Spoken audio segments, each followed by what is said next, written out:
ইজান টিউটোরিয়ালে তোমাদের স্বাগতম। আজকে আমি আবার তোমাদের সামনে ফিরে এসেছি ভেক্টর অ্যালজেব্রার বেসিক কনসেপ্টগুলো নিয়ে। তোমরা ক্লাস 11-এ উঠেই ফিজিক্সের অঙ্কগুলো করতে গিয়ে ভেক্টরের সমস্যার সম্মুখীন হয়ে থাকো, কারণ এই ভেক্টর অ্যালজেব্রা আমাদের ক্লাস 11-এর ম্যাথামেটিক্সের সিলেবাসে নেই। আমরা এই ভেক্টর অ্যালজেব্রা সম্পর্কে ক্লাস 12-এ গিয়ে ধারণা পেয়ে থাকি। তাই ক্লাস 11-এই যখন আমরা যে ভেক্টর অ্যালজেব্রা বিষয়ে যে অঙ্কগুলো করি তখন সমস্যার সম্মুখীন হয়ে থাকি। আজকের এই পার্টে আমরা সেই ফিজিক্স এবং ম্যাথামেটিক্সের সমন্বয়ে ভেক্টর যতটুকু কাজে লাগবে ঠিক ততটুকু নিয়েই আজকে আমরা আলোচনা করব।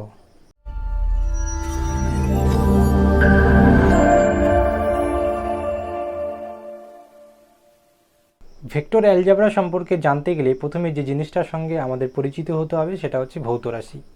ভৌত রাশি কাকে বলে? ক্লাস 9-এ আমরা ভৌত রাশি সম্পর্কে শিখেছি যে পরিমাপযোগ্য যে কোনো রাশিকে আমরা ভৌত রাশি বলি। ভৌত রাশি দুটি ভাগে ভাগ করা হয়, একটি স্কেলার রাশি, একটি ভেক্টর রাশি। স্কেলার রাশি কাকে বলছে? যে ভৌত রাশির মান আছে কিন্তু দিক বা অভিমুখ নেই, তাদের আমরা বলছি স্কেলার রাশি। যেমন কি হতে পারে? সময়, ভর, দ্রুতি, এই সমস্ত কিছু। আচ্ছা, ভেক্টর রাশি কাকে বলছে? যে ভৌত রাশির মান আছে এবং দিক বা অভিমুখ দুই আছে, তাদেরকে আমরা বলছি কি না ভেক্টর রাশি। ভেক্টর রাশি তাহলে কি কি পাচ্ছি? মান এবং অভিমুখ পাচ্ছি।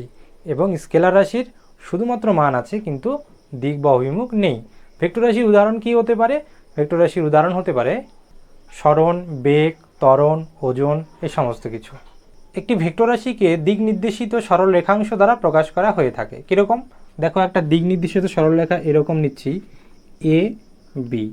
এটা যদি এ থেকে বির দিকে যায় তাহলে অ্যারো চিহ্নটা এ টু বির দিকে, তাহলে এই ভেক্টর রাশিকে আমরা প্রকাশ করব এ বি ভেক্টর। দেখো, উপরে একটা অ্যারো চিহ্ন দেওয়া আছে, তার মানে নির্দেশ করছে এ থেকে বির দিকে যাচ্ছে। এই এ বিন্দুকে বলা হচ্ছে প্রারম্ভিক বিন্দু এবং এই বি বিন্দুটাকে বলা হচ্ছে তার অন্তিম বিন্দু। এবং এ বি ভেক্টর দ্বারা এই ভেক্টর সরলরেখাংশটিকে প্রকাশ করছে।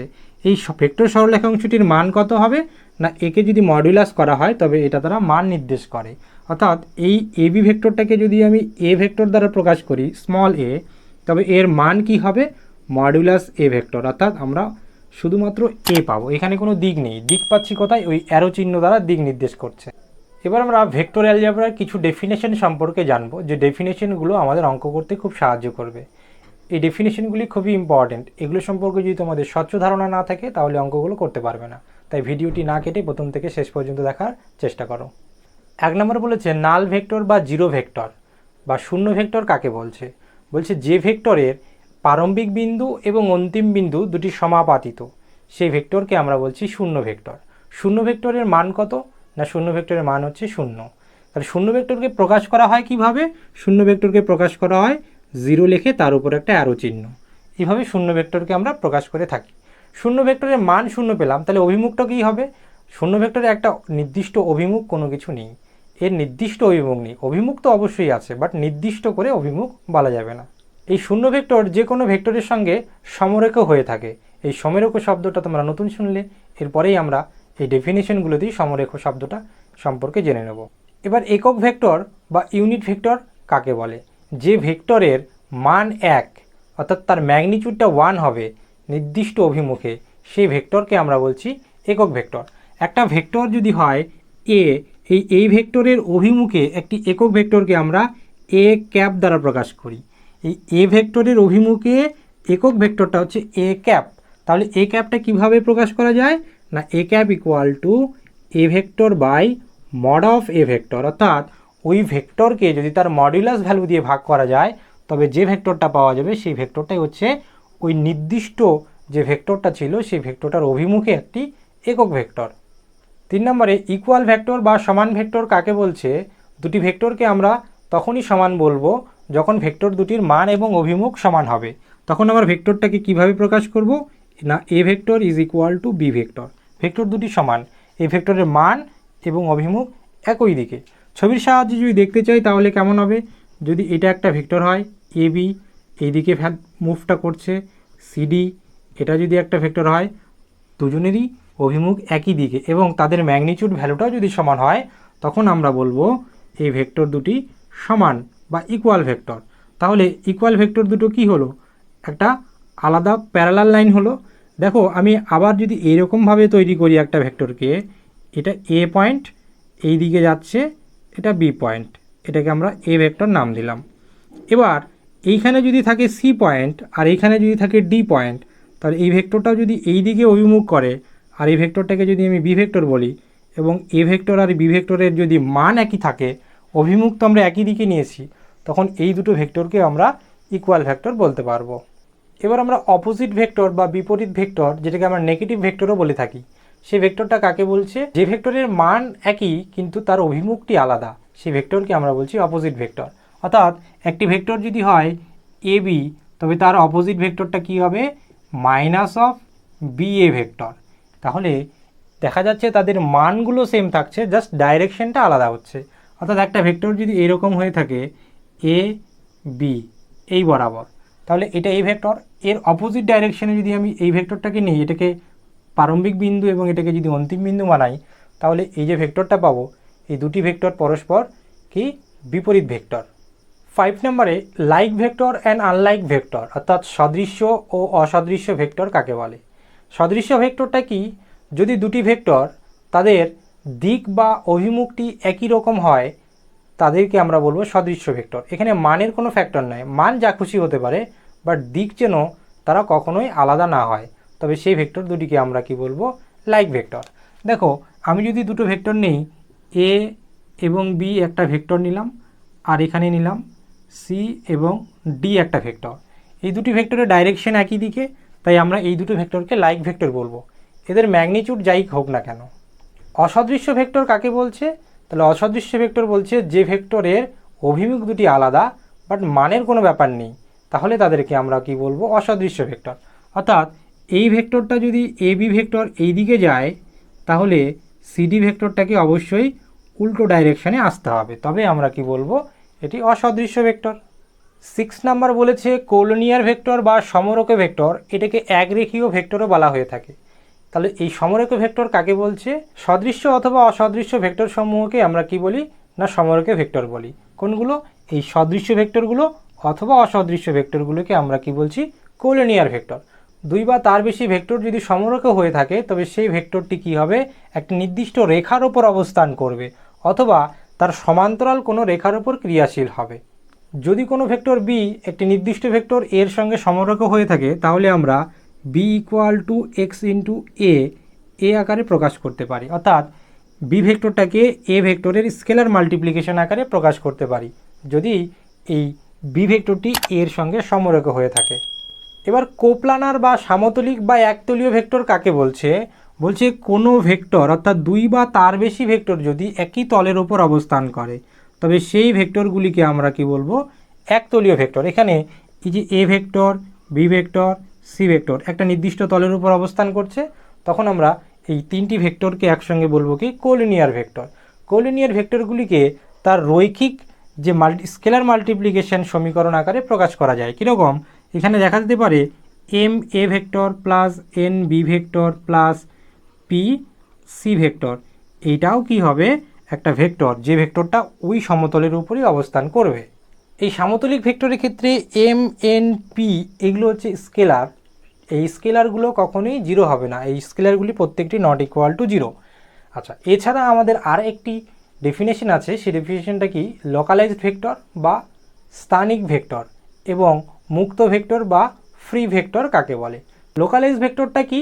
না একটি নির্দিষ্ট বিন্দু দিয়ে কোনো প্রদত্ত ভেক্টরের সমান্তরাল করে অঙ্কিত যে ভেক্টরটি বা ক্রিয়াশীল যে ভেক্টরটি, সেই ভেক্টরটিকে আমরা কি বলছি?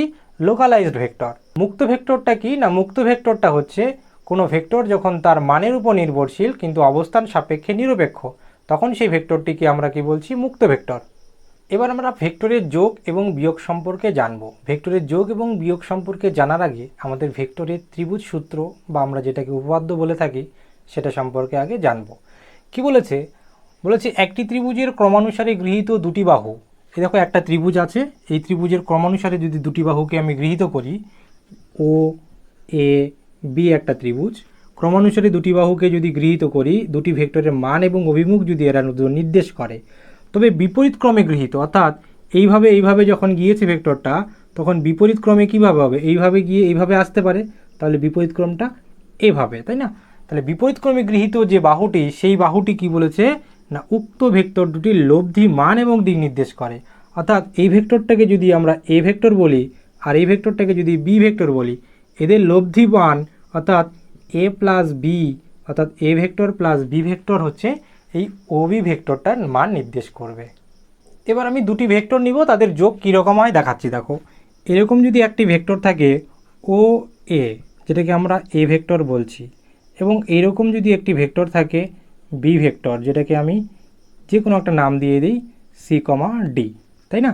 এবার এই বি ভেক্টরের সমান্তরাল করে আমি এ বিন্দু থেকে একটা ভেক্টর ড্র করতে পারি একই মাপের, তাহলে এটাও বি ভেক্টর হয়ে দাঁড়াবে, তাই না? তাহলে এ থেকে এটা যদি আমি বি বিন্দুতে ভাবি, তাহলে এদের লব্ধি বল কোনটা হবে? অর্থাৎ লব্ধি মানটা হচ্ছে এই বাহুটা। তবে বিপরীতক্রমে গৃহীত করতে হবে, তাহলে এ এবং বি এর অ্যাডিশনাল কোনটা হবে?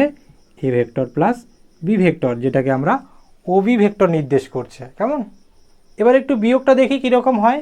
একটা ভেক্টর যদি এরকম ক্রিয়া করে, এ ভেক্টর ও থেকে এর দিকে যাচ্ছে, এবং আরেকটি ভেক্টর যে ভেক্টরটা আমি বি ভেক্টর নিয়েছিলাম এই বি ভেক্টরের সাপেক্ষে, সেটা আমি এখানে ড্র করে নিচ্ছি, তাহলে এটা হচ্ছে বি ভেক্টর বি বিন্দুতে, তাই না? তাহলে এর বিপরীত ক্রমে অর্থাৎ এর অভিমুখটা যদি এই দিক হয়, তাহলে বিপরীত ভেক্টরটা কি হবে? বিপরীত ভেক্টরটা এই দিকে নামবে, বিপরীত দিকে অভিমুখ, একই রকম মান নেব। তাহলে এটা যদি সি পয়েন্ট হয়ে দাঁড়ায়, তাহলে এর লব্ধি মান কোনটা? এইটা। দেখো এটা কোন ক্রমে আছে? এই ক্রমে। তাহলে বিপরীত ক্রম কোনটা? এই দিকটা না, এই দিকটা হচ্ছে তার বিপরীত ক্রম, তাই না?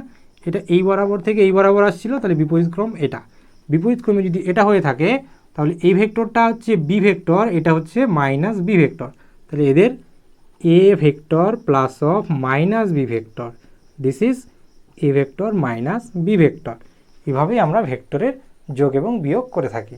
ভেক্টরের যোগের ক্ষেত্রে আমরা দুটো নোটস খুব ভালো করে খেয়াল রাখবো, যে ভেক্টর যোগের কমিউটেটিভ প্রপার্টি অর্থাৎ বিনিময় নিয়ম সেটা মেনে চলে। অর্থাৎ A vector plus B vector this is equal to B vector plus A vector, অর্থাৎ ভেক্টর তার বিনিময় নিয়ম মেনে চলে।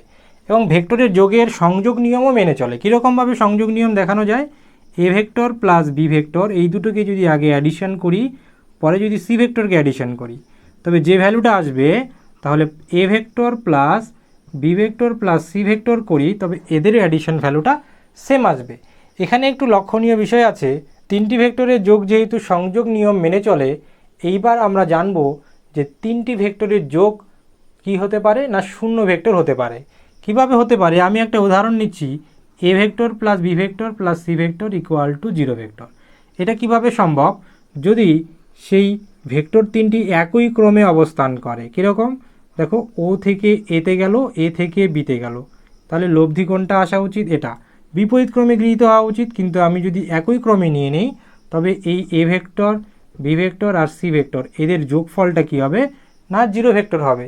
কারণ শূন্য ভেক্টরে আমরা পড়েছিলাম যে ভেক্টরের প্রারম্ভিক বিন্দু এবং অন্তিম বিন্দু দুটি সমাপাতিত, তাদের আমরা শূন্য ভেক্টর বলি।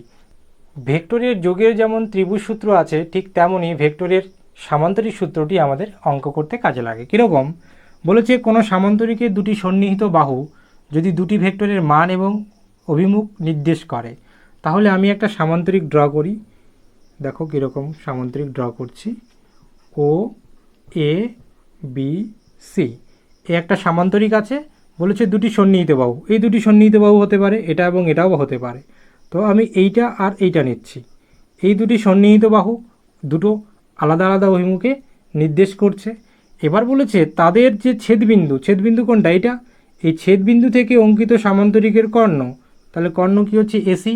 এই কর্ণটাই নির্দেশ করবে আমার কি? লব্ধি বলের মান। তাহলে লব্ধি বলটা কীভাবে হবে? এটা যদি এ ভেক্টর হয়ে থাকে, এটা যদি বি ভেক্টর হয়ে থাকে, তাহলে এর সমান্তরাল অবস্থায় এটা আছে এবং এর অভিমুখটাও এই দিকেই হবে, তবে এটা বি ভেক্টর বলতে পারবো।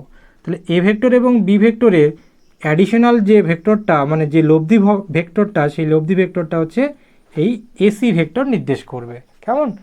আর একটু অন্যভাবে যদি ছবিটা আঁকতে চাই, তাহলে আমরা এইভাবেও আঁকতে পারি, যে এই একটা সামান্তরিক আছে ও এ বি সি, এই বাহুটি এবং এই বাহুটি আমি নিলাম, এটি এ ভেক্টর, এটি বি ভেক্টর। তাহলে এদের কর্ণ কোনটা হবে? ওবি। ওবি যে কর্ণটি আসবে, সেই কর্ণটির অভিমুখ কীরকম হবে? এ ভেক্টরটা এইদিকে আছে, বি ভেক্টরটা এরকম, তাহলে এর সমান্তরালে বি ভেক্টর কোনটা? এটা। তাহলে এই লব্ধি ভেক্টরটার দিক কোন দিক হবে? এ ভেক্টর এইদিক গেছে, বি ভেক্টর এইদিক গেছে, তাহলে বিপরীত ক্রমে ভেক্টরটা কোনটা আসবে? ও থেকে বি এর দিকে। এই ভেক্টরটা কি? এ প্লাস বি ভেক্টর। আজকে এখানেই শেষ করছি, নাহলে ভিডিওটি অনেক লং হয়ে যাবে। এর পরের পার্টে আমরা position vector, direction cosine of vector এবং ভেক্টর স্কেলার মাল্টিপ্লিকেশন এগুলো নিয়ে আলোচনা করব।